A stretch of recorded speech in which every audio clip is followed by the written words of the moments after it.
I don't have to tell you things are bad. Everybody knows things are bad. Everybody's out of work or scared of losing their job. The dollar buys a nickel's worth. Banks are going bust. Shopkeepers keep a gun under the counter. Punks are running wild in the street, and there's nobody anywhere who seems to know what to do, and there's no end to it.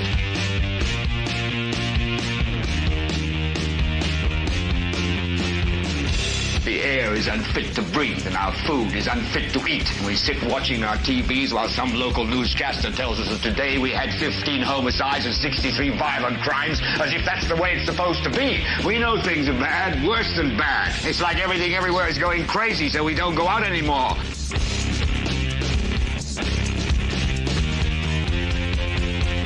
We sit in the house, and slowly the world we're living in is getting smaller, and all we say is, please, at least leave us alone in our living rooms. Let me have my toaster and my TV and my steel-belted radios, and I won't say anything. Just leave us alone. Well, I'm not going to leave you alone. I want you to get mad. I don't want you to protest. I don't want you to riot. I don't want you to write to your congressman because I wouldn't know what to tell you to write. I don't know what to do about the depression and the inflation and the Russians and the crime in the street. All I know is that first, you've got to get mad. You've got to say, I'm a human being. God damn it. My life has value. So, I want you to get up now. I want all of you to get up out of your chairs. I want you to get up right now and go to the window, open it, and stick your head out and yell, I'm as mad as hell, and I'm not going to take this anymore.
I can go ahead if you want, just make a quick statement for you.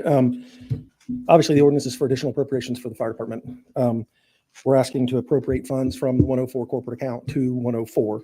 Also, we're looking for $41,000 just over for a matching radio grant that we actually received last year and had prepared for.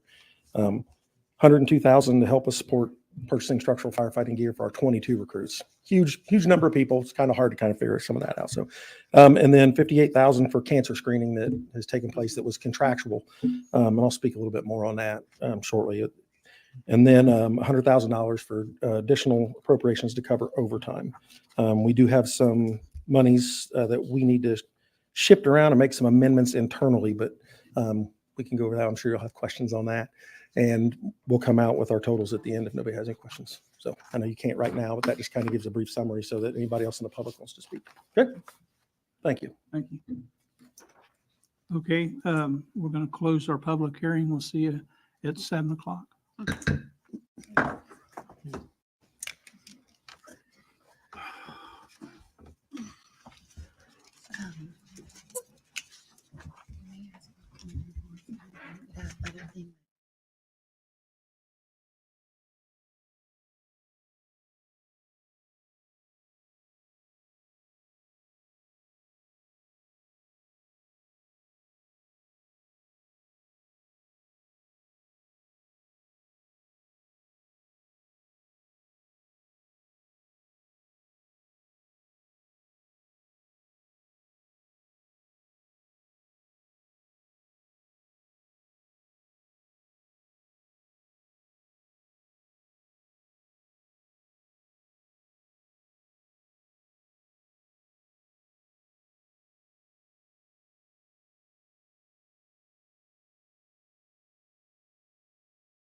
things that would be pleasing to thee and beneficial for the citizens. We ask, Lord, that you would guide us, direct us, help us, dear Heavenly Father, as a community to come together, set aside differences, Lord, find the things that are positive and good to come together in unity. We ask these things. Amen. Can we all stand for a moment of silence for D. Harris, passed away last month after our council meeting.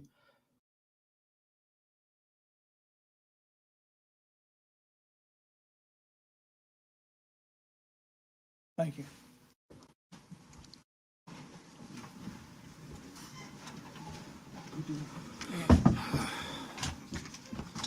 We have our citizen recognition this month by Harold Mason of District 6. And next month will be Dale Basham.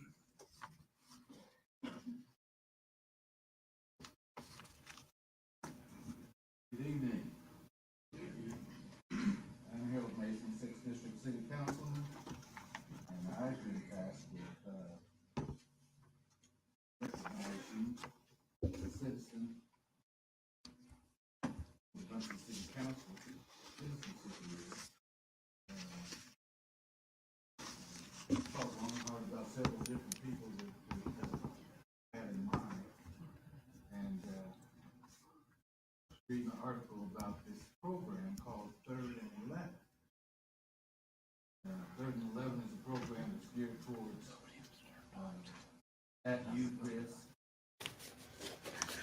at-risk youth rather.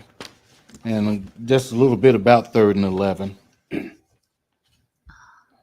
The numbers in the logo represent the birthday of the founder. They also represent how tough it is to pick up 3rd down and 11 yards in an NFL game. If you can imagine, to pick up some yardage, you can still have a chance on 4th down to score. 4th down to score. The metaphor reflects our philosophy here at 3rd and 11, where achieving a 4th down on and off the field is their ultimate measure of success. In Muncie, there's a critical need to help the low-income youth. The person being recognized tonight wants to use 3rd and 11 as a vehicle to move youth student athletes from a route considered at risk to on task. What better way is there to give an at-risk youth a chance in our community than to show them the process of becoming a student turned pro athlete? 3rd and 11 Incorporated specifically seeks to help at-risk youth prosper regardless of circumstances in the classroom and on the field. The meaning behind the name is symbolic. It connects to two scenarios. First, a football team working together, going the long distance to pick up yards despite the hard down. And second, the community coming together to move our youth from 3rd down and 11 yards of life toward positive outcomes and successful opportunities. 3rd and 11 Incorporated provides our youth with the tools that encourage success through sports, community improvement, and educational initiatives. And a little bit about the founder of this program, Mr. Brandon Hayes.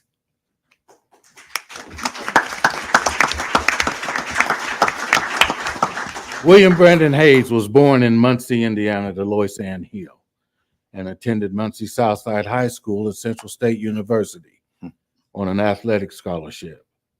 Brandon is also a former NFL player with the Carolina Panthers and the Indianapolis Colts. Brandon is currently an educator at Inspire Academy, where he is the first educator in Muncie, Indiana public schools to teach an African American Studies course.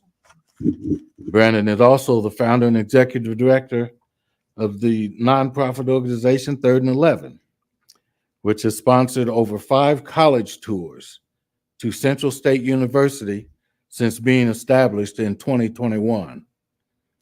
3rd and 11 Incorporated has sponsored several events in Muncie communities, football combines, financial literacy, college readiness workshops, Thanksgiving turkey giveaways, 67, National Afro-American Museum and Cultural Center Tour, Paul Lawrence Dunbar House Tour, NFL Flag Football League, Carolina Panthers games, WNBA games, HBCU Hall of Fame Classic, and Muhammad Ali Center.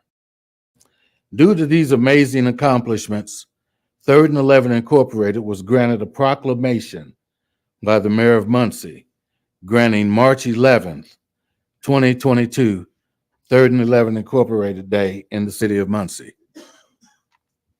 Brandon is a member of the NAACP, Muncie, Delaware County Black Chamber of Commerce, and serves on the Youth Opportunity Center Foundation Board. Some of the Brandon's awards and honors recognitions. He's, again, City of Muncie Proclamation Day, Educator of the Month 3 times, NAIA All-American, Sheridan Broadcast Network All-American, Black College Sports Report All-American, C.M. Frank Small University All-American, NAIA National Champion 1992, Central State University Hall of Fame, Muncie, Delaware County Hall of Fame, High School All-State Selection, Muncie Southside High School Hall of Fame, and Central State University Team Captain from 1992 to 94. Brandon has always been a man of faith and action. He's been a dedicated proponent of helping others his entire life. Brandon was quoted by Dayton Daily News reporter Tarn Archdeacon, "In one way or another, this place always kind of been a center of my little world," speaking of Central State University. Over the years, a lot of good things have happened to me thanks to Central State. Ladies and gentlemen, I present to you Mr. Brandon Hayes.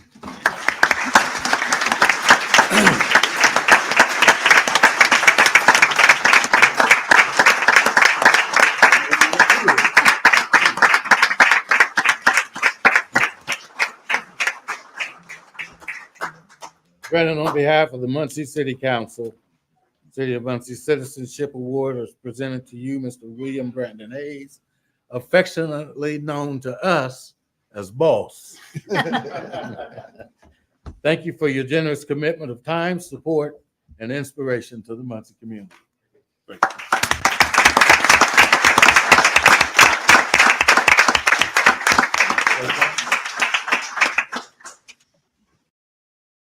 I'd just like to take this opportunity to thank the City Council for recognizing my work. I really appreciate it.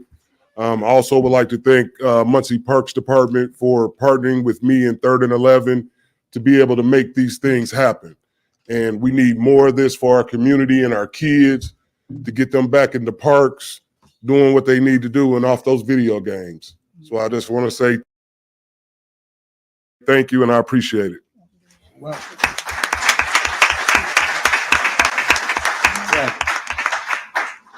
somebody take a picture.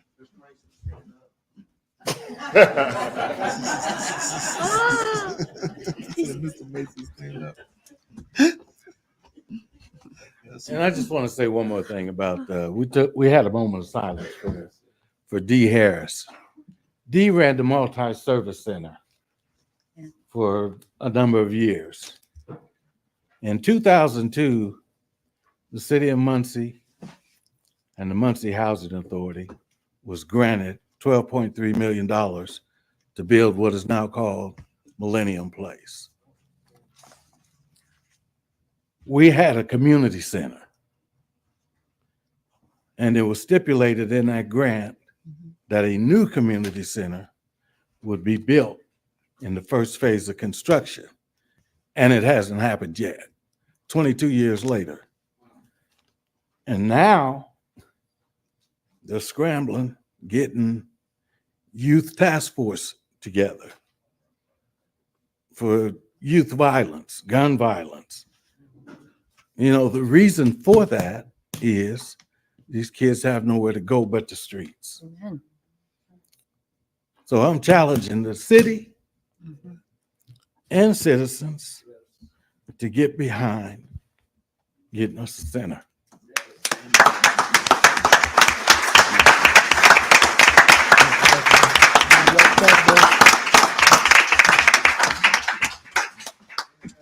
Before we get started tonight, I'd like to bring up Jeff Green, and he's wanting to tell us a little about Muncie Central.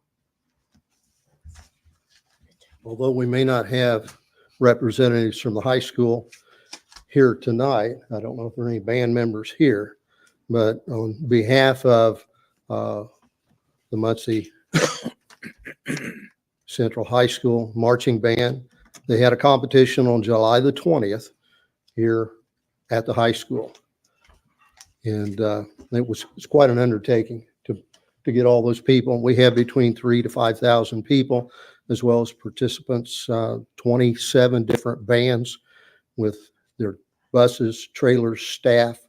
If anyone drove downtown, it was very difficult to get through. We had Walnut Street blocked off.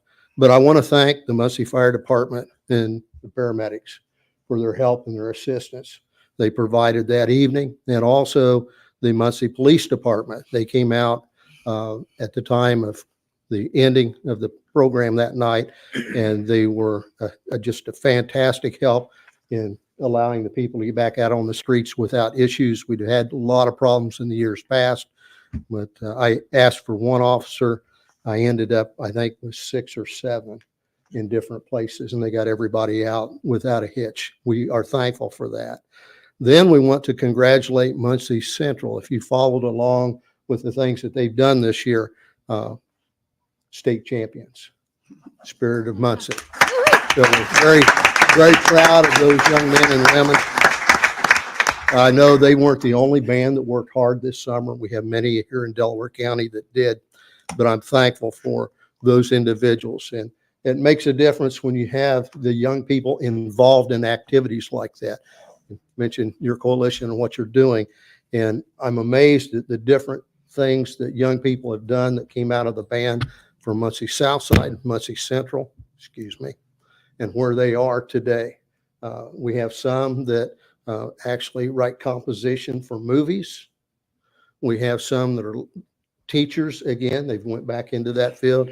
We have attorneys, we have doctors, we have people that go into all sorts of fields because they have an opportunity to be active in things outside of just running the streets. And I'm very thankful for that. And we're glad that the kids did what they did.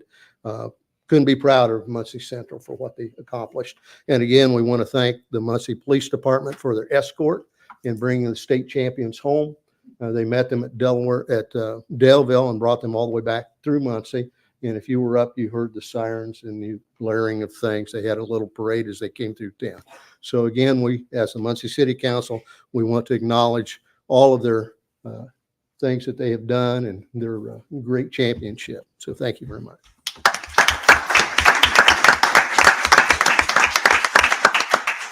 I want to bring one other person up. His time is very valuable. Mr. Rob Kiesling of AEP.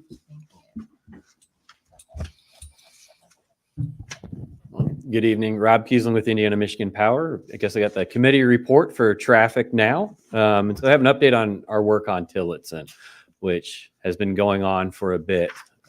Since the last meeting, we shifted to what I'll call the residential part, where the speed limit is 30, north of Riverside. And in that time period, we've had 2 incidents where vehicles have driven through the work zone, through the barricades.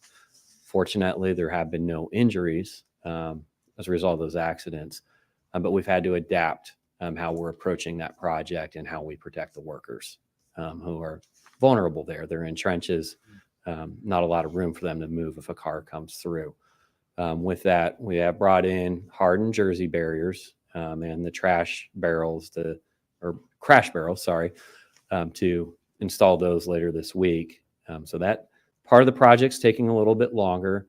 But the other update is we have to adapt the next section, which is south of this at between Riverside and University in front of our substation and the fire station. Working with the city engineer, it appears our only option at this time will be a hard closure between Riverside and University starting on or after August 19th. We expect that to last approximately 4 weeks. We're still finalizing those details with the city engineer as well as the fire department. Does anybody have any questions for Mr. Keesley? I didn't. Okay, thank you. So, Mr. Kiesling, what you're saying is that the section of Tillotson between Riverside and University will be completely closed for 4 weeks. That is how it is appearing at this time, yes. Okay, thank you. All right, thank you, Mr. Keesley. Thank you all. Okay. We're going to move into roll call, please. Mason, Yeah. Selby, Here. McIntosh, Here. Green, Yes. Powell, Here. Garrett, Present. Gillian, Here. Basham, Here. Fishman, Present. all present. Moving on to approval of the minutes. Is there a motion to approve or make any changes to the Mr. minutes President, of July 21st? I had one, it's a little typo on page 14 at the top. For Mr. Howard, I talked with him. It says proving information should be providing. That's just a little typo. That's it. Can you make that change, Lacey? Okay, thank you. All right. Do I have a motion to approve? So moved. I have a second. Second. There's been a motion and a second. Roll call, please. Green, Yes. Garrett, Yes. Mason, Yes. Basham, Yes. McIntosh, Yes. Gillian, Yes. Selby, Yes. Powell, Yes. Fishman, Yes. 9 yes. We got appointments to boards and commission. We have one board appointment that needs to be filled, Transportation Policy Committee. And that meets during the day, I believe. So I'll pick somebody from the council. It's a council appointment, so I'll pick somebody for the council and we'll put them on there next month. And Excuse me, Mr. President. I thought we, That's something we have to vote. I thought that's what we had to vote on. Nominate. Yeah, if it's not a standing committee of the council, then it's something that y'all need We'll vote on that. to vote on. okay, we'll vote on it next. I'd like to make a, Or now, right? Yeah. We just do it today. You want to do Okay. it? You want to do it? I want to make a motion to nominate Sarah Gaulion. I'll second that. Been a motion to nominate Sarah Gullion. Is there any more? Is there any others? Roll call, please. Selby, Yes. Powell, Yes. Gillian, Yes. Garrett, Yes. Fishman, Yes. Green, Yes. Mason, Yes. McIntosh, Yes. Basham, Yes. 9 yes. Okay, we don't have any committee reports tonight. No? Oh,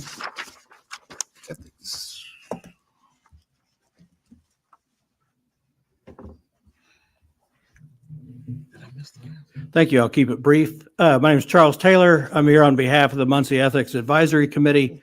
Want to let everybody know our August meeting will be next Thursday, August 15th, 7:30 p.m. at Maring Hunt. Anybody's welcome. We involve, the public that shows up in the discussion. Also let you know, we're close to wrapping up our work. So at our meeting next week, we'll be reviewing a full draft of the work we've been doing in ordinance form. We've just been working with outlines so far, but we'll be looking at a full draft in ordinance form, identifying any final tweaks, changes that need to be made. And the idea is we'll come back in September at our September meeting and take a final vote on it and have it back in your hands shortly after that. So come on out and join in the discussion. The train's getting ready to leave the station. So we're about to wrap up. So thank you. Thank you. you. thank you. Go ahead. Thank you. I wanted to make a brief report on the Finance Committee. I did request the budget be presented to and ready for review by council as of this evening. Received an email back from the controller, Craig Wright, saying it would be ready mid-month, and then an email saying it would be ready in time to be filed for the next council meeting, which will be in September. So unfortunately, we don't have concrete numbers to really even begin that process.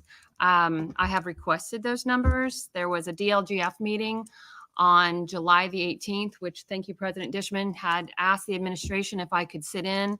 I was told no. So we weren't able to get any information through that meeting on miscellaneous revenue. And I was denied access for read-only rights for Gateway by Mr. Wright as well. So unfortunately, we are in a holding process until they file the budget. And then at that time, Finance Committee, which is comprised of all 9 members, will begin meeting and going over the budget with the department heads. Those meetings will be published, hopefully, on the city Facebook page. They will be advertised appropriately. They will, I'm sure, be shared on social media pages. So if you're interested in that, we have talked to our media team about live streaming those. And so that will be available as well. But when we know something, you will know something. Thank you. Thank you for this, President. Anybody else?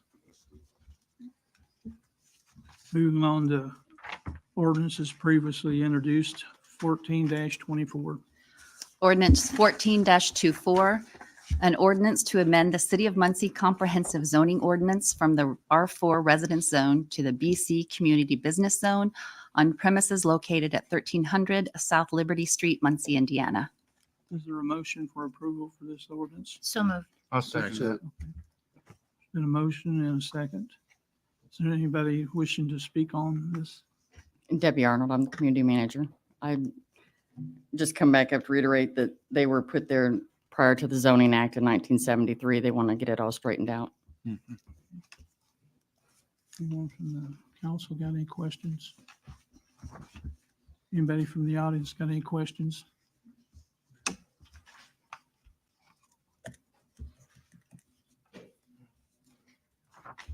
Okay. I think they would speak. Go ahead. Let me see that. Are you wanting to speak on it? Or? Are we on 14-24? Yes. Yes.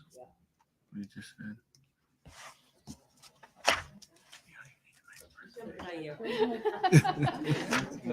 She was supportive, so I had no objection or speaking on behalf. Well, good evening. I'm Mara Hofflitz for Varan, 400 South Walnut Street here in Muncie.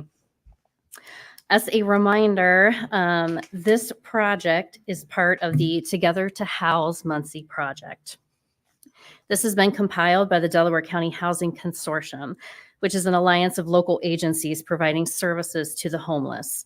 This includes Muncie Mission, YWCA, A Better Way, Christian Ministries, Meridian Health, Open Door, the Center Township Trustee, and the City of Muncie Community Development Office. We have many of those representatives here tonight. So if you're interested in any specific aspect of the project, Gretchen Cheeseman is here from Community Development. Brian Ayers is here from Open Door. Watasha Barnes-Griffin is here from YW. We have our developer, Andrew Walker from Radiant CDC as well. Currently, there are over 160 households on the coordinated entry list waiting for housing assistance in Delaware County. This project, this rezoning request, would be moving the former Harrison School at 1300 South Liberty from an R4 zone to a BC zone so that we are able to provide approximately 16 units of permanent supportive housing. This is for formerly homeless individuals and families and comes with wraparound support services.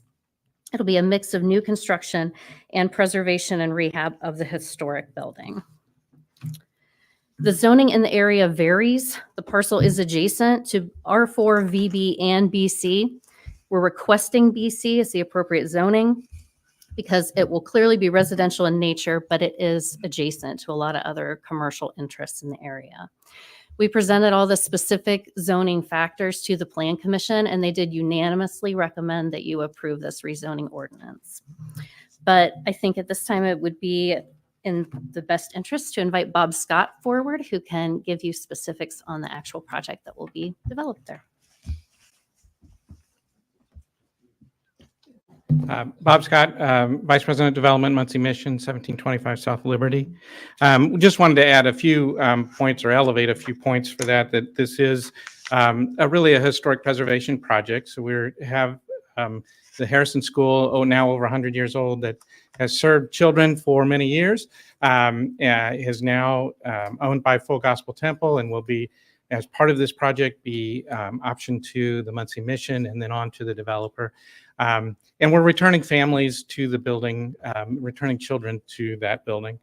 Want to mention that, again, as was said, 160 to 180 households now are continually looking for housing. This provides housing for 16 households. And because we are putting in multi-bedroom units, 2 and 3 bedroom units, this will attract families. Out of that 160 or so that are looking for housing right now, about 40 of those are families with children. And we really don't have options for family units. And so this is really an important part of bringing families back into that building. And finally, I would just mention that because it is permanent supportive housing, what that means is that not only do these families find a place to live, find a safe place to raise their family, but they also get case management services. And our Open Door will be providing that case management services. So there is someone that's walking with these families to help them address whatever issues may have caused homelessness for them. So if that's employment issues or substance abuse, whatever it might be, there's someone there to walk with them. So that's the permanent supportive housing part of it. I'm happy to answer any questions. Any questions? You say this is this on the historic registry? It is. It's been designated as eligible for the National Register, and it will be put on the National Register as part of this process. Okay, so when you talk about housing, are there any stipulations as to what type of housings or what type of construction can be done by it being a historic? Yeah, Gretchen's going to help me, but in general, the historic preservation requires you to maintain the outside envelope, the footprint of the building. And so there is quite a bit of flexibility with how we build out the units on the inside. So this will be a historic tax credit project, and as part of the historic tax credit, it goes through a whole review process with the state to make sure that all the work conforms with the Secretary of the Interior standards for rehabilitation of historic buildings. And the developer won't get their tax credit if they don't do the work right. So it's reviewed before the work starts and after the work's completed to make sure that all those standards are followed. Anybody else? Mr. President. Yeah, I might have. I was wondering the timeline that you would have for the construction process before people start occupying. And then how long will the occupation be for each family? What's the time limit that you give for them? Yeah, so the second part of that, there is no time limit specified. So it is permanent supportive housing. As long as folks wanted to stay there, they would be able to stay there. They continue to receive assistance while they're there. Historically, folks tend to move on after a while. They don't choose it to be permanent, but they would have that option to stay. And your first question. Concerning The construction timeline. So we are in an application process with other entities around the state for the tax credits. We should know by November, end of November, 1st of December, what tax credits are being awarded to this project. And then that would start the financing and development and construction timeline. Probably safe to say about 2 years then from that time till we would be fully leased up. May I have a follow-up? Can everybody put their phones on silent, please? Ms. Shelby. First of all, I just want to thank all the community members and organizations. This is a huge for Muncie, and I really like the collaboration and how everyone came together. We know drug addiction, homelessness is a big issue, and not one person or one entity can solve it. So I appreciate you guys coming together. I know there's a lot of hard work and talk and discussion. So my hat's off to you guys. Thank you. I kind of want to go off that, but I appreciate the togetherness that came in this project. It really shows the problem that we all see in the community, and you're jumping on it to be a step in the right direction of 1,000 steps that we're going to have to take after this. But the biggest one is the first one. Yeah. So, and the permanent housing, where you say they tend to leave, which is great. I like the hope that you have that I mean, that's what the mission brings, is the hope that you give them the counseling and what they need to figure out where they can go and what they need to move up. And it's going to be there for them. And it's going to be there if they don't need it. And if they don't want to, just stay. It's a win-win. And for that side of town, I thank you. From the bottom of my heart, I appreciate everybody that had this project. Thank you. Gretchen, thank you. I know just from the building inspector ask point, I know that historic can be really not fun to deal with. So thanks for taking that and answering the questions, and just thank everybody for coming together. So I appreciate it. Yeah, very nice. Can I say something? Latasha Barnes Griffin, YWCA 310 East Charles Street, Muncie, Indiana, 47305. But yes, thank you for hearing us today. We have been working for the last 4 or 5 years, right at the height of COVID, just coming together to really work together to house. I serve as the 6, which covers Jay, Randolph, Delaware, Blackford, Henry, and Grant County. YWCA staff is responsible to ensure that everyone in that region are housed, right? Or are directed to the right housing. But we'll focus on Delaware County. And if I can tell you today, there are 180 individuals that are sitting on what we call a priority list, right? So there is one virtual door that every homeless individual or those who are at risk for homelessness come through a virtual door, and or they can walk into the Muncie Hub, which we all work together and have staff working, but they come through a virtual door. My team assesses them and it puts them on a priority list. It can say they're chronically homeless, which means they need permanent supportive housing. They need emergency shelter right away. We can maybe keep them in their house with some rapid rehousing dollars, right? So all of us do some work, but we're responsible to ensure that every person is housed in our community. And so today, sitting on that priority list are 180 individuals. 24 families sit on that list today. So we have to look at that every day and figure out where they'll stay. So this project may be 2 years, but we still have to work and house those families today. Our shelters are at capacity. We don't have the ability to continue to ride. We have to turn people away in our own city because we stay full because there is no housing available, right? So this project is imperative. We really need your support. We thank you for hearing us. But we have to make sure that for quality of life and quality of place, that everyone in our community has a place to be. And so this will help those families, right? And it will alleviate some of the lack of, right? And especially for chronically homeless. So when they come onto that list, it ranks them by score, it prioritizes them. So there are 176 people who are chronically homeless right now.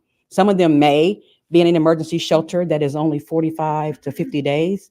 And we see ourselves keeping them for 90 to 100 days because there's nowhere to move them. So housing is important. But today, 180 something folks sit on that list, and 24 are families. And again, I can break down the numbers for you, but what I'm saying is that those folks are either sleeping in places not meant for habitation right now, still trying to get into a shelter that may be full, may not be able to return to a shelter because of the safety issues or the safety factors that might be in place for them or the shelter staff or those who live in shelters. And so this PSH project will be important. But this is just one step because we need this in our community. So thank you. Thank you. I just want to add my voice of thanksgiving to all of these nonprofits who've come together, collaborating with community development to give hope and to put this property back on the tax rolls. Mhm. I'd like to tell you a little bit about the city resources that are going to go into this project. In 2021, we got $1.8 million in home ARP funds, which were to be used for homeless programs or programs that prevent homelessness. And part of that money has gone to a rapid rehousing program that A Better Ways managing, which really did a lot of work with the folks at the Muncie Inn. But we put $1 million aside for this permanent supportive housing program. So it is going to allow us to, and we'll also have some other regular home money in it. So we're going to have $1.6 million in it, and it will allow us to leverage that home ARP money 10 to 1. Yes, John. Thank you. Thank you. Anybody else? wishing to talk? Anybody from the audience? Yes, I'd like to respond. And you already know me, Shepherd's Heart and Hands. I'm your local missionary, and I'm responding because. Hey, can you please state your name I'm Joseph Romero. and your address, please? My address is 232 North Pershing Drive. We are Shepherd's Heart and Hands. And if you're familiar with the Warming Center, you probably already know about all the homeless that come there. This is an answer to prayer, what was just announced. And I want to encourage them to get in touch with me because I want to, being that I've been doing this for 30 years, I want to encourage them to get in touch with me. And I can give you my phone number. Just ask. But I'm really excited about it because I know about the challenges of agencies working together. The homeless, as you know, I visit them every week. They come to me every week. I know the camps. I know where they live. I know the challenges. I know why they don't go to the agencies. I know why they don't go to the mission. I know those that do. All of them come to me one way or another. So I'm very much hands-on. I think I could be a great help if they will allow me to come to some of your meetings just to talk. And I've already talked to the mayor. We discussed about the challenges of some of the housing and things that we have to consider. A lot of times the neighborhood will fight it. I've seen many people try to open up housing and you got to fight you got to prove that it's not going to bring property values down. People get concerned about those kind of things. But from what I'm hearing, when I hear agencies working together, that means infrastructure. If we can connect the dots like what they're just describing, that's a win-win. So I'm behind them. I always told people I'm not here to reinvent the wheel, but if I see something missing, that's where I come in. That's why I'm in the woods. All the agencies don't have a missionary in the woods. That's where I come in. So God bless you guys for all that you're doing, and thank you for that moment. Thank you.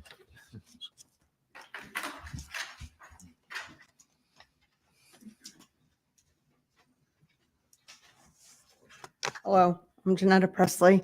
I run Fiona's Place, 413 South Liberty Street, Muncie, Indiana. So Fiona's Place is going to be closing. So there will be 11 sex offenders on the streets of Muncie with no housing. I'm very sad about that, but it is what it is. We lost our house, so we have nowhere for these guys to go. So I had a contract and we lost it with the guy who has the house. So these guys will be homeless in a couple of weeks on the streets of Muncie, and we won't know where they're at. So we won't have them contained. And so, yeah. So I just to let you know, this housing won't help them because they don't qualify. But I am looking for placement and housing for these guys. So I'm sorry. Thank you. Anybody else from the audience? There's no one else. I'll just summarize by saying we've clearly identified a problem, presented a viable solution, and I hope that you will be supportive of rezoning this parcel as our first step in getting this project underway. Thank you. Anybody else?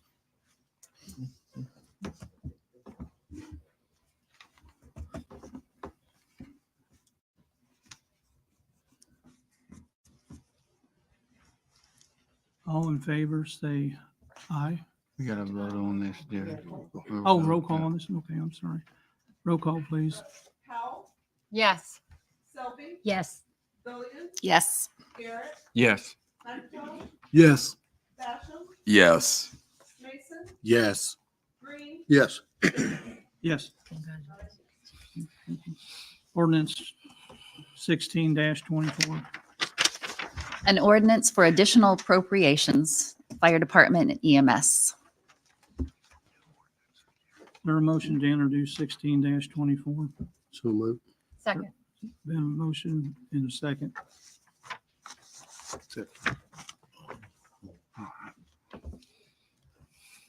Good evening, Dan Burford, Chief Muncie Fire Department.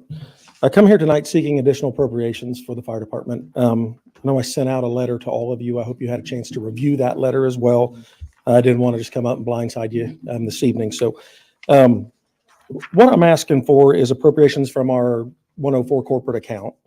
It's money that's in a corporate account, and that's a fluid account. So that account, revenues are placed in that every day that come through from our ambulance billing. Our fire protection contract, the Center Township money goes into 104 as well. And so we're just needing a little bit of money to shore some things up. So as I outlined for you guys, we received a radio grant last year, which was long overdue. And our matching portion of that is $41,196.84.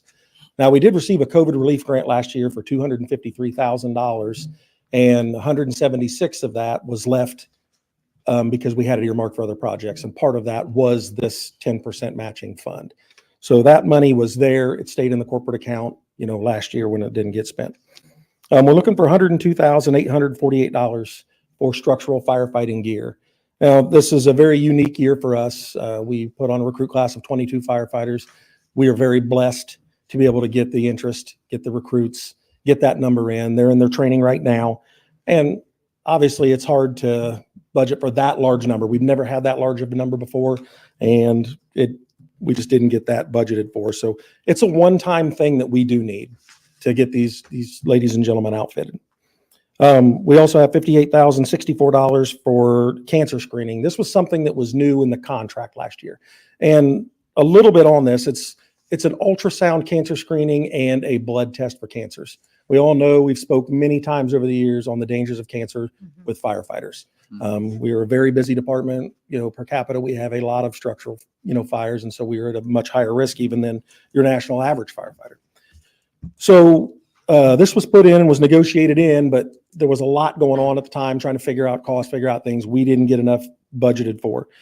I have to tell you that during this cancer screening, just one individual alone, it wasn't just cancer screening. They found an issue with this young man's heart that literally saved his life. They told him immediately, you need to go to the ER. Do not get excited. I'm not going to mention any names or anything, but just that alone saved that gentleman's life. He's now awaiting surgery, but he's going to be able to come back, 100%. But had it not have been for this, they told him the next call he made very likely would have been the last thing he ever did. So we are so fortunate, and I would gladly ask you to pay for this 10 times over if I had to. It's been well worth it. So those appropriations alone there totaled $202,108.84. And I'm asking for that to be placed in our 104-21-439-071, which is our other services and charges for firefighting in the 104. I'm also requesting an additional $100,000 for overtime expenses. And I know if you go through the budget, I need to explain a couple things to you. Right now in our 101-21 41160, which is our overtime, it's showing that we are over budget considerably on that. One of the big problems with that is for some reason with our payroll, and it's something that we've been trying to get ahead of, is every time a minimum staffing is logged, it comes out of that account, no matter what account the firefighter or the paramedic is paid for. So we're going through right now and doing amendments. We're gonna have to do payroll amendments for the firefighters paid out of 10421, the 10521, and also the paramedics paid out of 10424. So we know that right now we have, where do I have that? Yeah, $293,000 that has to be adjusted from that alone. So with the remaining balances for the overtime in those two 104 accounts, the 105 account, we're currently at sitting on a balance surplus, basically, if we write those accounts. So it's going to bring the 10121 back pretty close. I also put in the letter where I talked about the 10121 for 11124, which is our firefighter pay. We're at 61% for payroll this year, and we're running under due to our shortfall. So currently in that, we have $271,333.20 that could be moved to help cover those overtime costs. So with the $100,000 and us being able to write those accounts, when we get them right, and this is as of 6:35 this evening, I was upstairs doing this right before I came down, that would give us a balance of $284,859.85 in overtime to get us through the end of the year. Now, we already had a percentage of our recruit class, 9 of them that had fire and EMS certifications went through a shorter academy than the remaining 13. And those individuals are already on the floor. They're already working. That's easing our overtime by three firefighters a day. So that's huge in curbing this. When the additional 13 finish their academy in the first or second week of September, there'll be 4 more additional firefighters on the floor per shift. So that is going to even more curb our overtime, and we'll bring it down to being a very minimal amount. We're already working on our budget stuff for next year and right sizing those figures and getting those right coming forward. We hate that we have to come ask for you for this halfway through the year. And we're asking you just to appropriate the money that has been earned by our department, because I mean, it's our shortfall, and we're willing to do this ourselves. So. I just want seeking some clarification. So what you intend to do is put money from Fund 104, Yep. and I've noticed that you have that broken down into 2 different, firefighter and EMS. Well, we have enough when we right size the payroll, when we do the payroll amendment, we have enough in the 10424, which is the paramedic line, to cover their overtime. We don't have enough once we write the overage and we get the members that are paid out of the 10421. Once we get them put back in, then that one's it's going to about wash it out. So the 100,000 will give us the money to make it to the end of the year. Okay, but first questions first. You've split that, the 104. 104 is receding in Center Township and it's receding in EMS. And you keep those separate with the Center Township covering the firefighters and the. It's not completely separate. No. Okay, so it's just for the budget purposes. Yes, just for budget purposes. Yes, correct. And so you intend to put more money into the 104 account so that you can then come before us and ask for money to be transferred into the general fund account. We will not, when we do the payroll amendment and get the payroll adjusted so that the people their overtime has come out of the 101, that will adjust down to the 104, which will then credit back. So, I mean, it's not, there's paperwork we have to file. I have to go through, and I'm looking at every individual overtime hours, and then I will present that. Well, and I think you'll still have to, and Mr. Gibson, you might be able to clarify if they need to put more money into the 101 account, the general fund account, they would need to come before council, correct? There would have to be an actual additional appropriation with one line item reduced from 104 and one item increased for 101, because that it is significantly, I mean, it's. Yeah. Well, like I said, the way it was relayed to me was when we amend the payroll, then the payroll that was originally taken out of 101, the amended payment, it will then be paid out of the 104, because everything went up to the 101, which would then credit the 101 account. It wouldn't be us transferring any money up there. but we would like to transfer some 104 money to another one, or sorry, a 101 line item to another 101 line item. Okay. And then, and I just one more follow-up question. And so in doing that, because you've only spent 2% of your overtime out of fire department EMS or fire department 104 and 8% of overtime out of the 104 covering EMS. Correct. Because those individuals should have been paid out of that, out of the 104, 41160, and they were not. So for some reason, when the payroll, when no matter where your payroll comes out of, so their general payroll is coming out of the correct fund, but anytime it's coded as minimum staffing, it's applying it directly to the 10121 411160. And you think that adding that, because from what I'm seeing, the entire budget for overtime in 104 and 105 won't accurately cover what you're short in 101. But we do have firefighters that we've got to cover out of 10421. 10421. Can you, like, is that EMS? And No, it's 10421 is a fire line item that is a fire fund that's inside of 104. So we have 10421, which is fire, and 10424, which is EMS. Okay. Can you, And I would love to have that much more simplified for the budget process.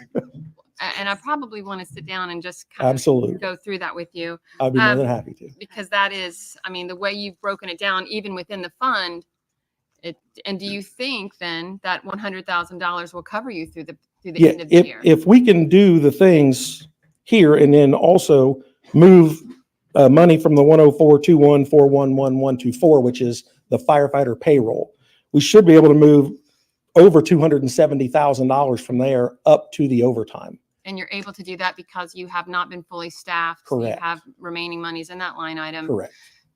Yes. Which would need to go to overtime because obviously we're. Yeah, and I'd be more than happy to sit down with you and kind I of would like explain it better and show you what I'm talking about instead of just standing here telling you. That's fine. I had asked Mr.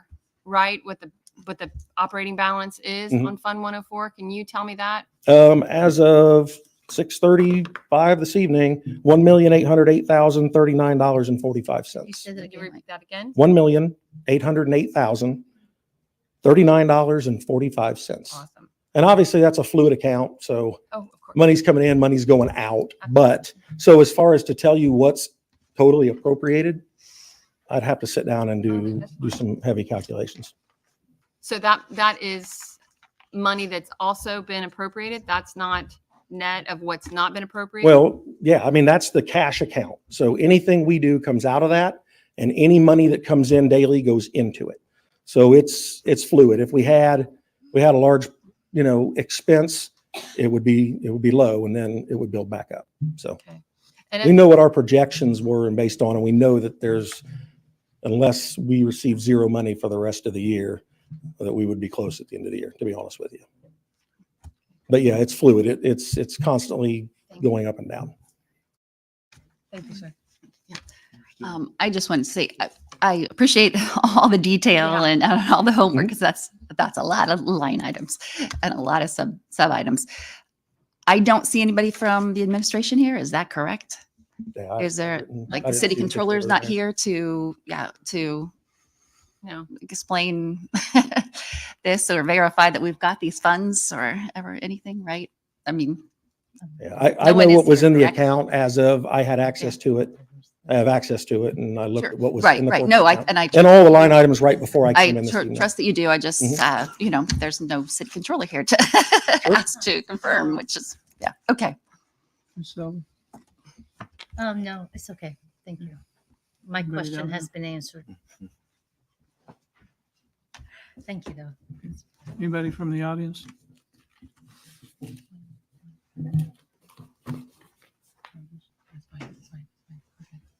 Anybody from the audience want to comment?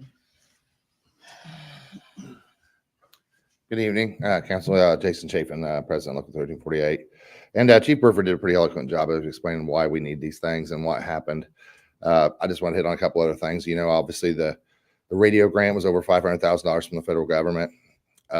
We had that money allocated last year. We had some turnover with our administration and things got a little chaotic. So that we already had it in place last year, but then obviously everything resets January 1. So here we are again, when the grant's actually coming in to reallocate that again, because it didn't time through. But obviously that's when we're only paying 10% of a federal grant, when and our members wrote that grant, our members worked hard to get that money for our citizens, in our department. So, that was one phase of the ask tonight, is just to cover the money that we're bringing in.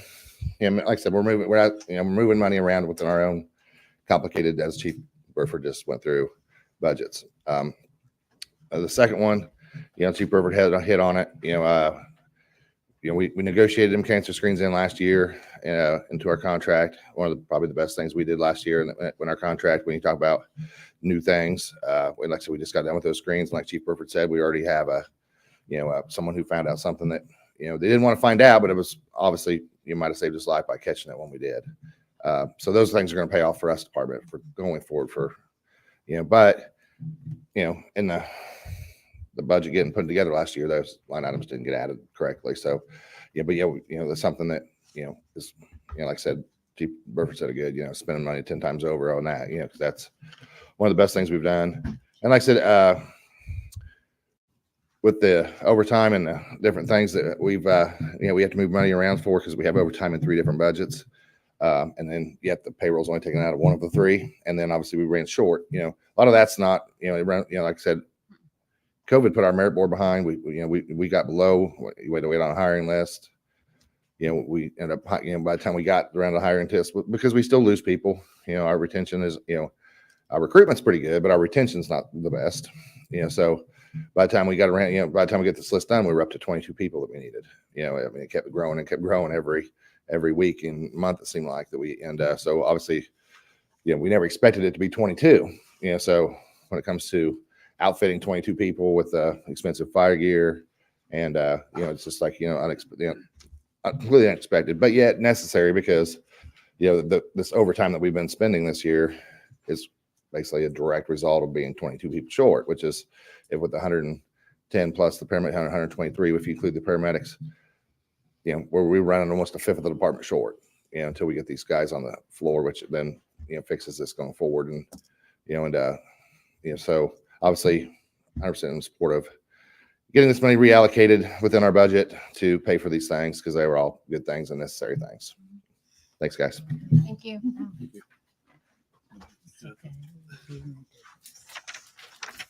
Excuse me, Audie Barber. They just discussed retention of the firemen. I was just curious if there's ever been anything done, maybe a contract or something made up for the firemen coming in to take the classes, to retain them for 5 or 10 years. They can sign a contract. If not, they have to pay X amount of dollars back. Thank you.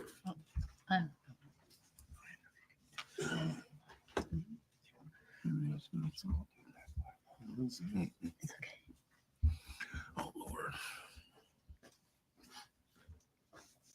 Mr. Barber brought up some good points. I just want to kind of go over a couple things with our contract that we've done over the past few years to try to help that. One, we have a 12% probationary pay period where they make 12% last. So that if someone doesn't make it through the probationary year, we save that 12%. That 12% kind of equals the money the city invests in them from so from the gear and all that stuff, that we're just supplying them with. Another way we've tried to keep them is, some of the trainings we put them through are expensive. One of the more expensive ones, paramedic class. So we do have a contract within our contract that if we send you to paramedic school, which is an expensive thing for us to do, that you will either pay that money back if you leave earlier than, I think it's 3 years. So we do have some of those things in place. So when we do the expensive school, like the paramedicine and the probationary pay, they don't get their clothing allowance that first year. Because that also helps. So that's $1,900 that we get for clothing allowance to help us buy our gear and things that we, and all of the shirts that we go through and stuff. They don't get that first year either. So some of those first year savings help offset the fact that we might lose some, the retention in that first year. And then obviously before we make big investments in paramedic programs, we also have that in there where they will, if they don't work for us for 3 more years, they will have to or if they don't complete the schooling, they will owe this back the money. So I bring those up. Bring that up. Anybody else from the audience? Ms. Powell? Okay. Mr. President, I'd like to ask a question. Go ahead. If I may, Chief, have you considered possibly buying a better computer system so that you don't have that as an issue, a better program?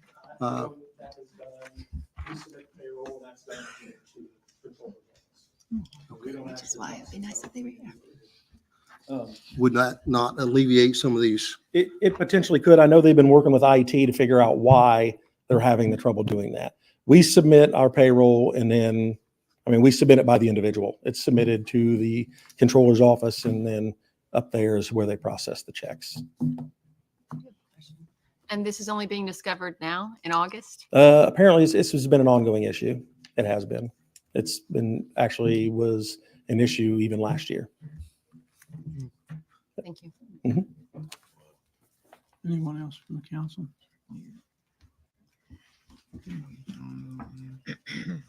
Is there a motion?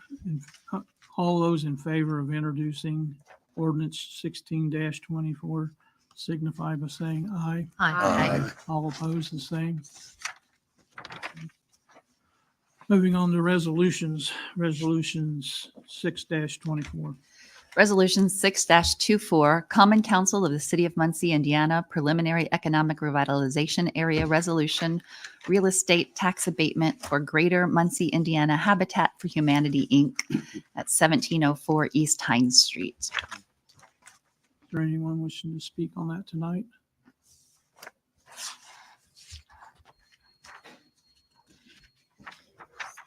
Anybody from the council?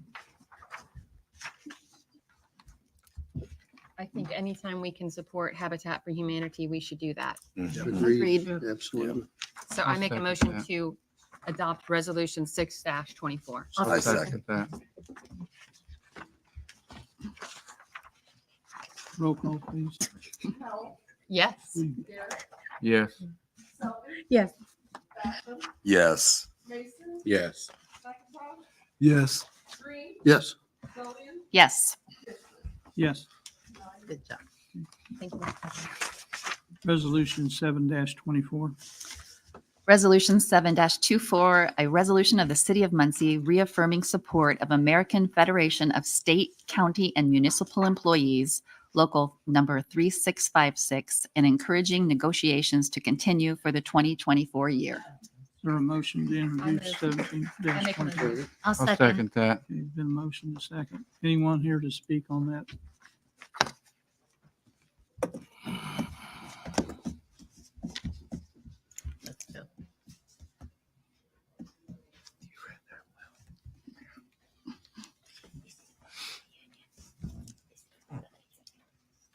Audie Barber again. This has been an ongoing problem since last year. I'm glad to see the council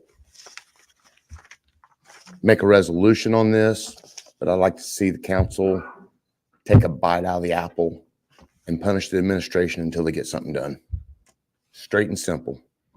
They're passing the buck on down the road, and these guys are still working their butts off without a contract. And if any of you guys have ever been under contract and you've continued to work without a contract, it's pretty much insulting. And for them to keep giving them dates and then nitpicking this and nitpicking that, not to give them a contract, kicking the can on down the road, and telling them, say, oh, we'll have a meeting after the council meeting.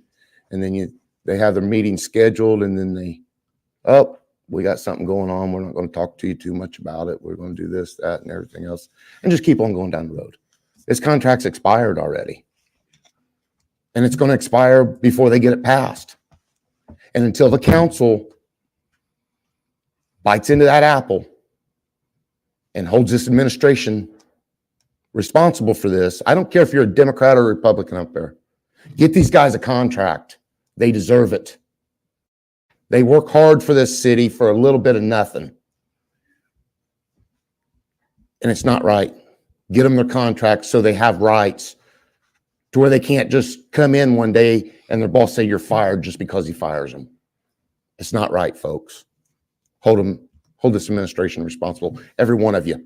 Every one of you. I don't care if you're a Democrat or a Republican. Hold this administration to it. Thank you. Can I speak on it? Not now. Being a part of seeing stuff like that all my life, as far as negotiations go, this council has really tried. I'm telling you right now, we really tried. Our president of the finance committee was not allowed to sit in on a meeting between our DLGF rep, and while this administration refused to let said president attend, the previous administrations invited the president and the finance chair to this meeting during the July meeting, all 8 years of their administration, which is an epitome of lack of transparency at this administration's, what they campaigned for, right? So as far as taking that bite out of the apple, I call myself trying to do that as far as being a part and being transparent as I campaign to do, because I want my community to know what's going on. We're doing everything we can. We've asked all the right questions. We're not getting the answers. If we do, it's under the radar type thing. And I'm putting it out there like that because I've been taking a lot of, I ain't gonna say heat, but misunderstanding. And it's getting to the point that I don't know what's going on as far as misunderstanding. But I am here today and I would like it on the record that my name is William B. McIntosh Sr. I am the city council at large, 3rd. Immediate to my right is City Councilman Harold Mason Jr., 6th District. We know nothing alike. This has happened twice to me from the administration. They don't even know who the city council people are. I don't look like Mr. McNary out there. I don't look like Dr. Woodgett. I don't look like Mr. Foley. My name is William B. McIntosh Sr. Thank you. And I'd like to say something too on this. We are collectively putting our minds together daily. There's text messages, there's phone calls daily with each other, trying to figure out what we can do to help you. It's nonstop. There's a lot of things that we can't do, but there's a lot of things we can do. Right. And then with this is kind of our way of trying to take the bite out of that apple. We're not going to stop. It's not going to happen. I have people that I call family that still work for the city that I've known my whole life, that I would literally take a bullet for Nathan Burgess, literally. I know him in and outside. He's a fantastic person. His mom drove a bus for years. They do nothing but give, nothing but give. And I will not stop, and neither will anybody up here until you get what you deserve. And it's every last one of you. Amen. Audie Barber again. Maybe the council can stop all spending from the mayor's office until this is regulated. It doesn't matter what department it's from. Stop all spending immediately. Don't approve any more ordinances for appropriations until they get this contract settled. They got all the other contracts settled. It's time to step up for these gentlemen and ladies over here that work their asses off for this city. Thank you.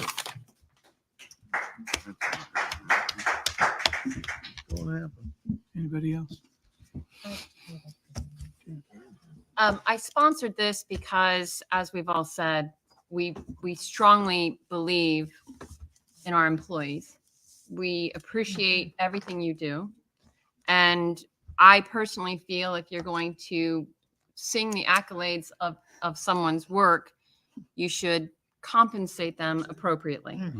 You do not give speeches talking about all of your accomplishments and not give the people doing that work what they've earned. And so, unfortunately, Mr. Barber, this is about as strong as we can go. There are no ordinances. We cannot force the administration to negotiate. Otherwise, this would have been a problem that was solved early on. But this is an opinion.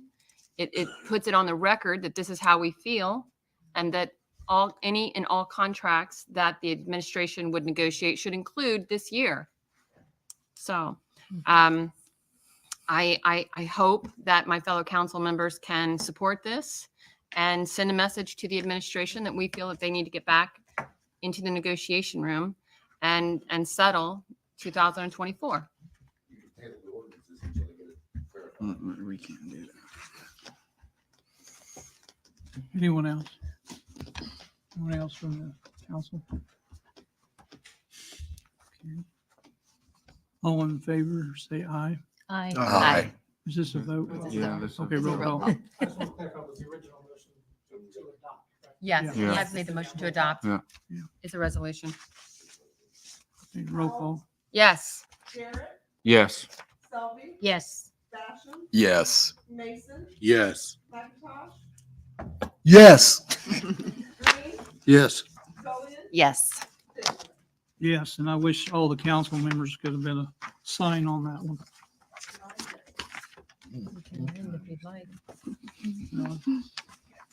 Anyway, we're going to table. Do we have anything coming off the table tonight? Okay, we'll move on to other business. Oh, You have somebody here from 1324. Which was the reason why you tabled last month. Yeah. okay. So, somebody- Do you want me to read? Yeah. Nobody was there. Sure. I'll make a motion. Second. Yeah. Okay, which one we bring up? 1324? Third, Now she's supposed to speak. Hold on, Okay. vote on the motion. to Oh, bring it right. off the table. Sorry. Okay. Roll call. Yes, Yeah, I made a motion. I made a motion. I seconded Yeah. her motion. Yeah. Sorry. Yes. Yes. Yes. Yes. Yes. Yes. Yes. Yes. Yes.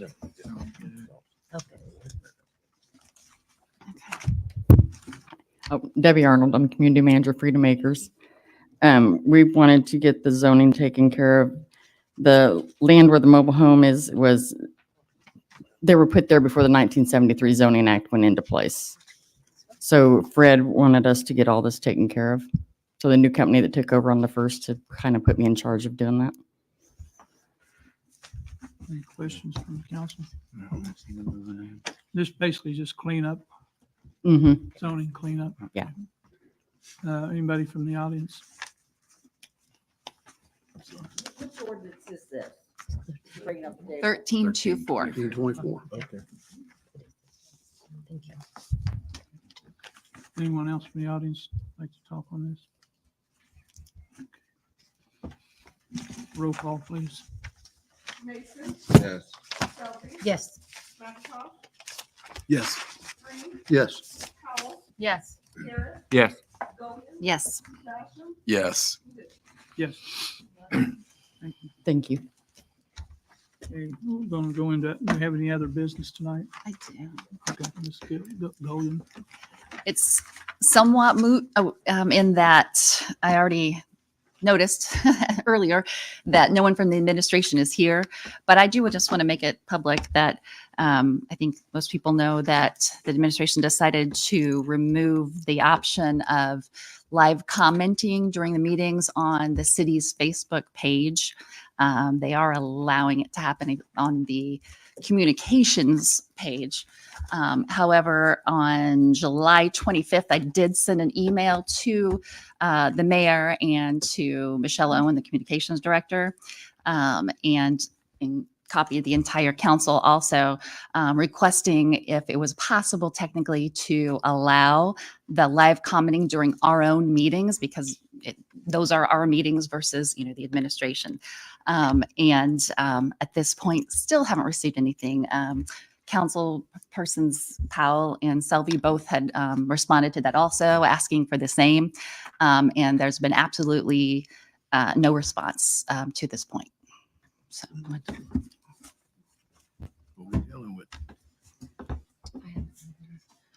This is somewhat of an offshoot of the Finance Committee. I had emailed Mayor Ridenour and asked him about negotiations, because as we look toward building the budget, we definitely needed that piece of information. To ask if meetings had begun for police and fire. He said they had, and that Councilperson Basham would be representing City Council. And so all I request is that Mr. Basham, if you could inform the rest of the Finance Committee, which is comprised of all of us, not necessarily the details, but just the cost of what we're looking at. Numbers are pretty tight. And so we need to kind of have an idea of what the cost of the offer will be. So if you would, after the meetings, I know that there are some scheduled throughout August. Right.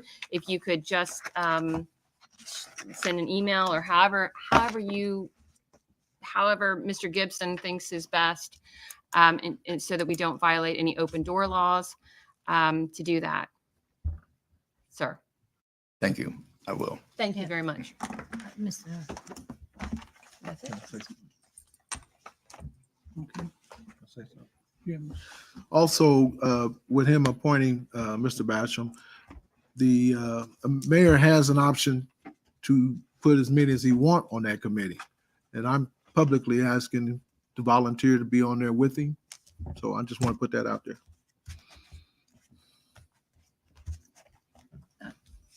Anybody else? This has to do with the city as a whole. Today was the first day for teachers from Muncie Community Schools opening day. It was Dr. Chuck Reynolds did a great job this morning bringing us all together. I just want to wish all the teachers, the parents, and the students a very healthy and productive year.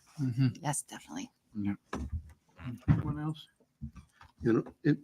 Mr. President, and on that note, please have people drive safely in school zones, be attentive to the children.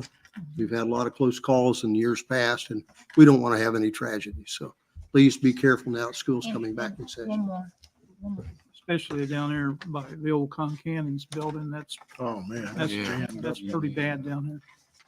Big time. I'm sorry, and I just want to remind all the parents of the new state mandate, the cell phone policy. The students they're allowed to bring it to school, but they have to put it in their locker till the end of the day. So please don't give the teachers a hard time or the administrators or the school board. This is the state law, nothing personal against anyone. So thank you. Anyone else? Yeah, Ms. Tasha. Again, Latasha Barnes Griffin, so I'm changing hats. So a member of the Muncie Community Schools Board of Trustees, and my term with the board is through 2026, but I was nominated by the council. And so when we first started this, I used to come and give a report to you all when you'd ask. I haven't reported to you all. I am in this space because you all voted me towards, right? And so I just want you to know that I'm available to you if there's, I think I've talked to you, Councilwoman, but if there's something that you want to know about proceedings or what's happening at the school board level, I'm here and I'm happy to email. I used to email a report. You all would have me come in maybe once a quarter just to kind of give an update. And so I just want you to know that I'm available to do that. Thank you. Thank you. Tasha. Ms. Barnes, you're more than welcome to come up anytime. Anytime. Give us a report. And what, what measures have the school board taken as far as this cell phone law? Now, we understand it's the law now, So but we understand also that there's going to be some pushback. Yes. there will be. So definitely for the high school, they can have their cell phones. They can have them on them. They can't use them without teacher directive. So they have theirs. It ain't going. And we will see what happens as it unfolds. Middle school, theirs have to be in their locker, rightfully. So they have to be in their locker. In the elementary, of course, they just don't need to have them at all. So that's what I'll say. We'll see how things go, but it is a mandate. I mean, we have to follow, and I'll keep you posted. Can you come back and give the council a little? Absolutely. Yeah, Absolutely. That'd be fine. Absolutely. You're Thank more you. than welcome to come back anytime. Okay. Thank you. Thank you. Thank you. Anyone else? Moving on to public comment. Troy Waters.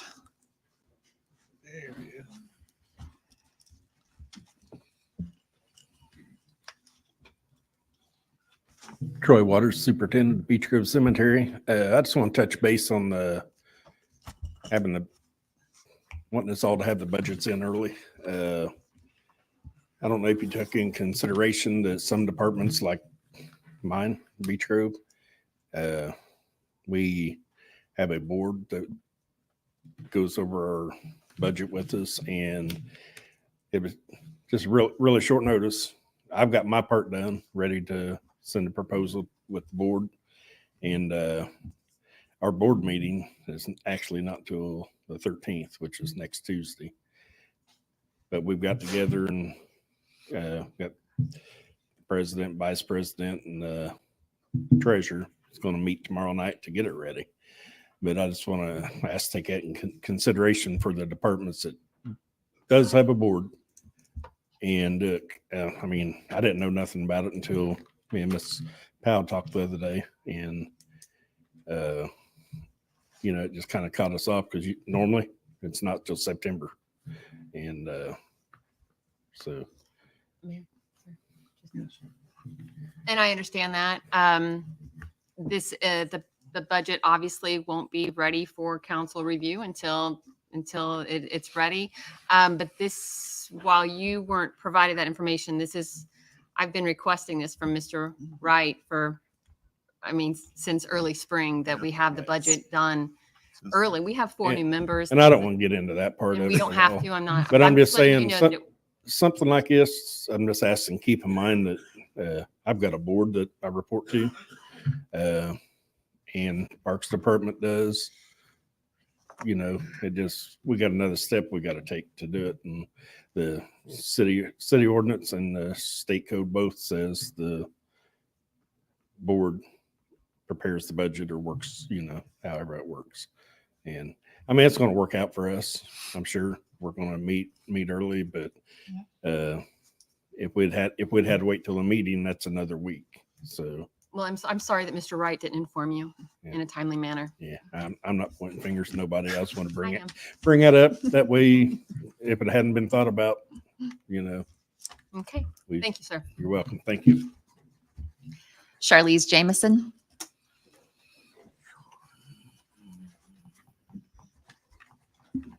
Good evening, Charlize Jamison, Muncie. There's been a lot of good news here tonight, and I hope to piggyback on that instead of complain. So there's been a lot of progress made over the last decade when it comes to civil rights. And civil rights in Muncie applies to not only a certain segment of society, but all of us. And that's to include the LGBTQ plus community in Muncie. And when I was thinking about what I wanted to say tonight, I did a little research. And, you know, it was 9 years ago. Some of you were up there at this dais. 9 years ago, in 2015, we had a standing room only. Can you believe that? In this auditorium. It was in response to the Religious Freedom Restoration Act, or RFRA, that had been put out. And there was quite an uproar for that. And so we packed this auditorium, and you council members went 9-0 to support an anti-discrimination ordinance in the city of Muncie. And I was in that audience, and I can tell you it was an emotional evening because it was going to impact so many people, many of whom have very silent voices. Some 4 or 5 years ago, this council saw the need and appointed a member of the LGBTQIA community to the Human Rights Commission. An appointment that has been maintained to this date. Some 3 years ago, Council passed a resolution condemning the practice of conversion therapy in the city of Muncie by 8-1. The Human Rights Campaign, whose scores medium to large-sized cities across the nation, scored Muncie with a score of 69 on a scale of 100. That score was raised to 69 because of a lot of the aforementioned items that were done by council. For the past 3 years, the city of Muncie has lit up City Hall, I don't know if you've noticed or not, in pink and blue lighting for Transgender Day of Remembrance. In case anybody didn't know what the pink and blue was for, now you do. This past June, just a month or so ago, the city of Muncie lit up City Hall in rainbow lights in support of June Pride Month. And I have to say, that started in 2015 when Mayor Dennis Tyler, and as part of the response to RFRA, had the tech team light up the City Hall in rainbow colors. And I didn't even make a phone call this time. I just sent a text message to the city administration, and it was done like that. Folks, we've made great strides. We got a long way to go. I know there's several educators up here, and what's a 69 score in your class? Barely a C. We can do better. Bloomington is showing the way. They get 100 score. They're perfect in that regard. So it can be done.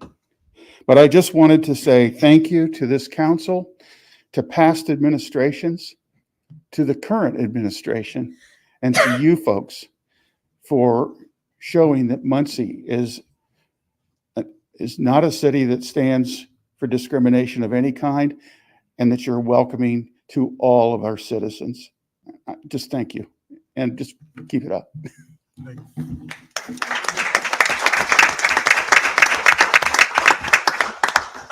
Joseph Romero.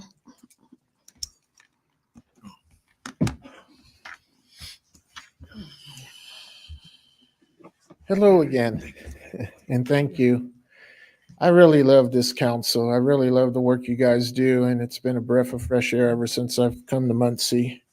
I've said it before. I wanted to give you an update because a lot of you heard about the work we did last year with Christmas for the Homeless and helping the camps and things like that.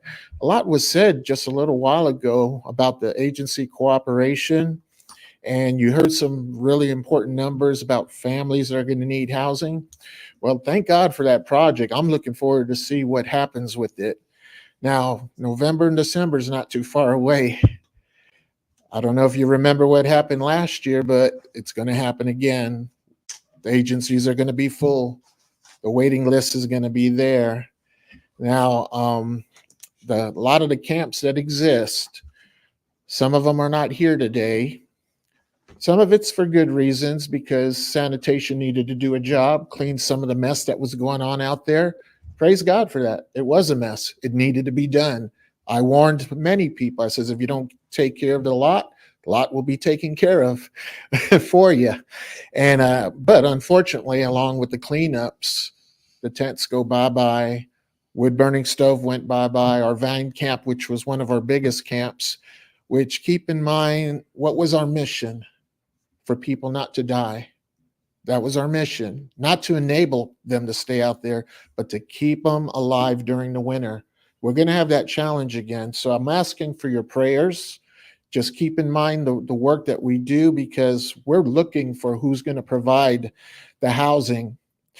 But when I say housing, I'm talking about housing for those that usually don't qualify for the low-income housing we all keep hearing about. We need the second chance housing for felonies, people who've been evicted, you know the drill.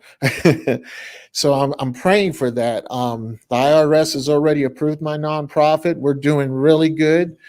Since I've been going out to the camps, I am now pretty much at the warming center. I think a lot of you know the warming center. If you don't, it's Robert Hunt Warming Center. When the soup kitchen is closed, they go to the warming center.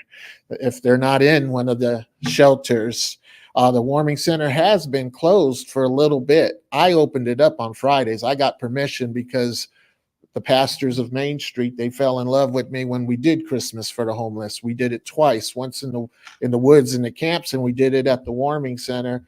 And I got the keys. I go in there and I take care of the homeless, and I meet with people, connect them with agencies. We're getting ready to do it again.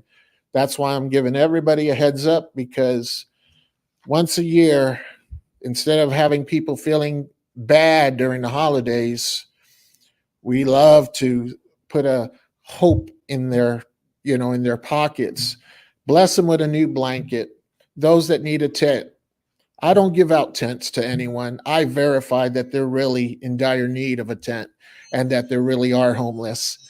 If they got addiction problems, yes, I'm a teen challenge counselor. I've worked for residential programs that help people with life controlling problems. I know all the drills. That's why I'm hoping to get in touch with some of these wonderful people of what they presented today, because there's so much that I've been doing over the years to investigate the good and the bad in every agency. We have a lot of agencies, and every time I go to one, I ask them what's their definition of success. You could tell me about how many mouths you fed. You could tell me about how many beds you provide. But what I want to hear, how many people leave your facility and don't relapse? How many people re-enter into society and continue to do well? We're only as good as we are as people. Every program has the challenges of maintaining staff, keeping them trained, motivated. We all get overworked. We all know what it is that, hey, you need a vacation. And I tell nonprofits, take care of your staff, because they can get burned out too. And so Christmas for the Homeless is going to be coming up again. We'll also have Operation Turkey, which is our Thanksgiving version of it. We will be doing it at the Warming Center. We do know it's going to be probably 3 or 4 times bigger than last year. Last year it was about 125 people. Why is it going to be bigger? Because as people are getting to know me, keep in mind, it's the people that know me, not so much the agencies. They don't know me as much yet, but the poor in the neighborhood know me. And guess who's finding me now? People who used to be homeless, but they're still struggling. I've had 5 food boxes to deliver just last week of people who their car broke down, women with 5 kids. I'm like, okay, I understand your car broke down. And I do my research. I investigate what can we do to help. And they tell me their stories and they cry. They cry. They tell me, wow, I didn't know how I was going to feed my kids. I can't leave them here and go to the food pantry. I says, wow. I actually posted, maybe we need to pray about a nonprofit that does car repair. Somebody, Susan Dillon told me they have that in one of the other states. I'm like, yeah, I'm just concerned because I'm noticing in Muncie, because of COVID and businesses closing up, we have a lot of hungry people as well as people unhoused. So anyway, I'm doing what I can to see what needs to be done, because that's how I'm wired. I want to solve problems. But if somebody's already got the solution, guess what? That's who I'm going to refer them to. Creating the correct infrastructure is what's going to make the difference in Muncie. You know it, I know it, and a lot of others know it. But I'm still asking for your prayers and support, because I'm just one guy. Me and my wife run Shepherd's Heart and Hands, and we got a few volunteers. Unlike a lot of the other agencies, we don't have funding. We don't have grants, and we're all 100% volunteers. We don't have paid salaries either. So when people do contribute to us, it is going straight through us. We want to be a river, not a lake. We want the resources to come in and go out. Ball State recently got in touch with me. Yes, Ball State, their dining room department, they approved us to start receiving in it. That means I need refrigerators. I need freezers, because the food comes in and we can feed more. We're feeding not just the homeless camps, but we feed what's been labeled as called Church for the Homeless. Every Friday night, I have a service at the Warming Center, and it's getting full up. The people are coming for the meal, and they're staying for church, staying for prayer. And it's a different kind of church, because I'm the people's pastor. I'm the ones that others reject. Come, let me pray with you. Let me connect you with resources. Let me connect you with agencies. And so just keep me in prayer and all that. And for the record, I'm going to say my phone number, okay? my phone number is 765-365-7787. I give that number to the homeless, to everyone. They do call me. Sometimes they're calling me, they're coming out of prison needing a ride. Hey, whatever it takes, right? Well, God bless you guys. Thank you. Thank you. Cheryl, and I'm not going to say this correctly, Tijens, okay.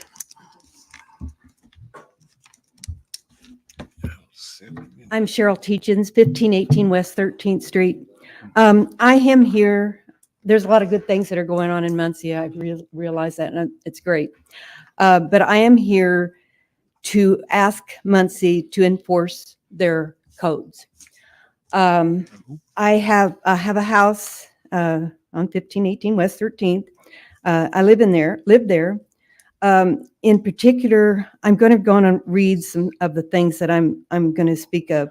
I'm enclosing pictures of the filth, overgrown weeds, dangerous conditions of my immediate neighborhood, disabled neighborhoods or neighbors in wheelchairs and walkers, and families strolling babies pass by my house, use the street because the sidewalks are dangerous with large cracks and crevices.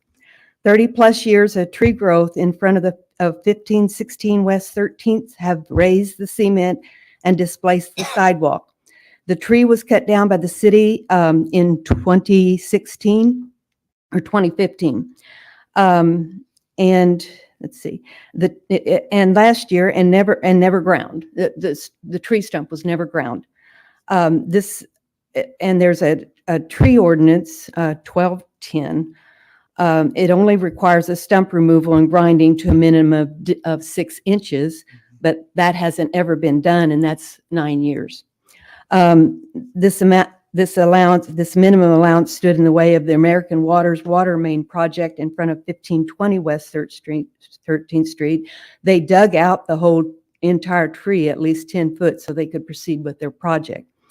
Also, ordinances 1210, section 97.10 and 971.13 cover public nuisances and the remedies.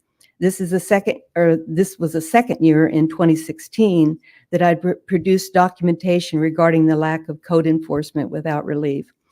In particular, I'm not going to say the landlord's name, but it's 1516 West 13th Street. I think I have been asking the city to enforce their codes, in particular on this house, for that many years, 9 years.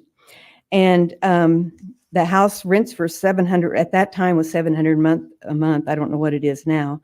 The owner allows tenants to keep dangerous pit bulls. At that time, they have barking dogs, and they have feces that is around there. But the tenants' weeds grow 3 foot tall. They're 3 foot tall right now. I called the city. It's probably been maybe a month, to see if they would tag the property and take care of the problem. And this is a 9-year thing. In other words, the gal that lives there now has a battery-powered lawnmower. There's no way that she can get through 3 foot of weeds. And she's low income. I realize that. She's disabled. I realize that.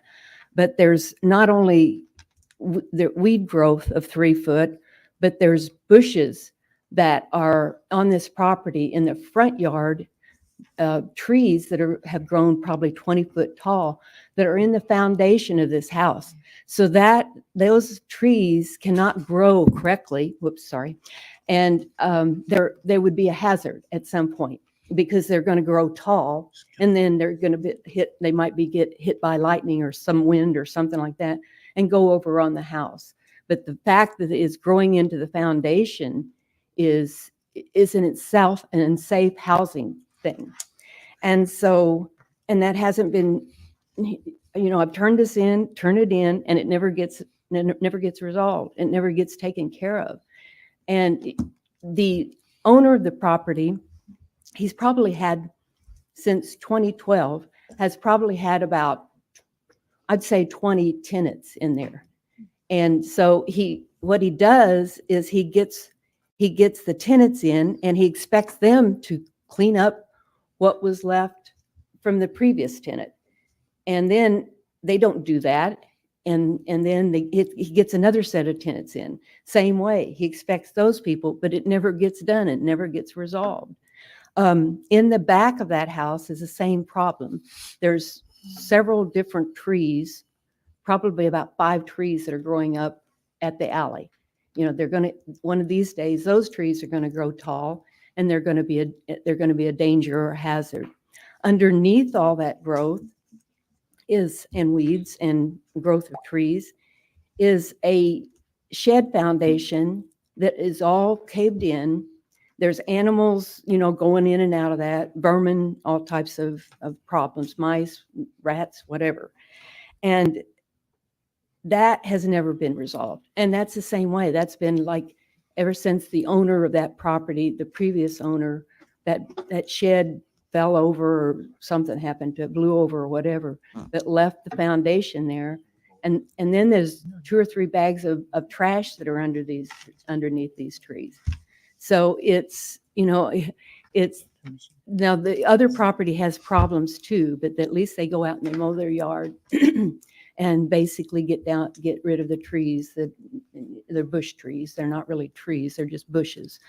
And so I'm asking if the city council could help me to get, you know, this resolved, taken care of. It's gone on way too long.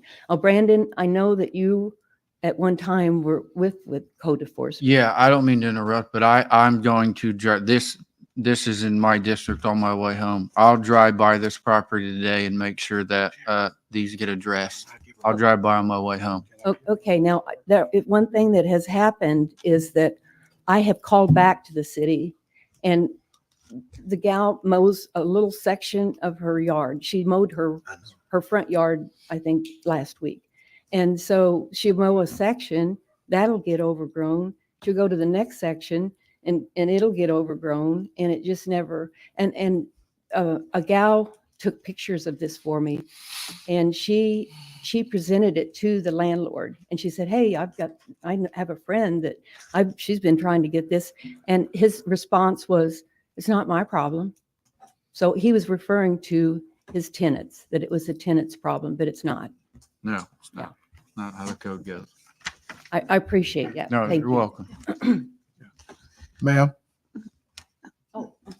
no, come to me. Oh, I've got pictures. Come to me, please.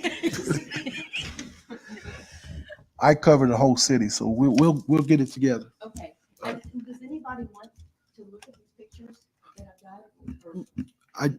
I would, if you could, you can email it to me. Okay. I'm going to drive by as soon as we get out of here. Yeah. Okay. Yep. I wasn't trying to step on his toes. Yeah. I'll give you my card and phone number when we're done here. Yep. Yep. No problem. Okay. Ma'am, I think the code enforcers are short on staff for mowing and stuff like, because I've had them in my district out there mowing weeds up to my waist out in my district. And they tried to hire some people. Half of them didn't pass the drug test, so we can't have that. But I mean, they're working on it, but they got to hire outside contractors to come in and mow. And I told Steve that the council will try to get him more help in his weed control problem. And it's all over. It's not just in your neighborhood, ma'am. It's the whole city. It's, yeah. And I wish they would. Oh, yeah.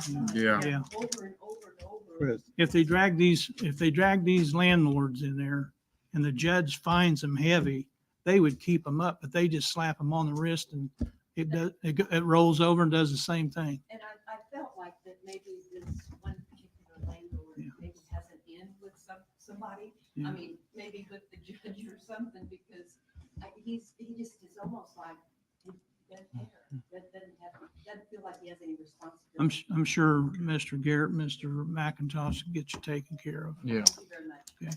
And thank Yeah, you. I just want to let Can I speak? I just want to let you know, I got it. I've been dealing with it for 15 years right next door to me. So we can get it done. Ain't that right, Mr. Griffin? Okay, Audie Barber.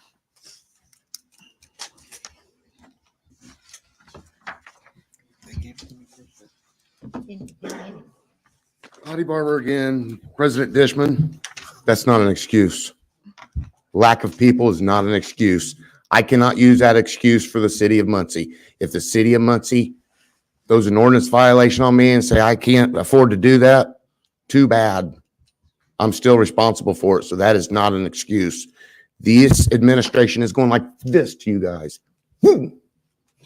Every one of you sitting up there, making you guys look like we don't even need you.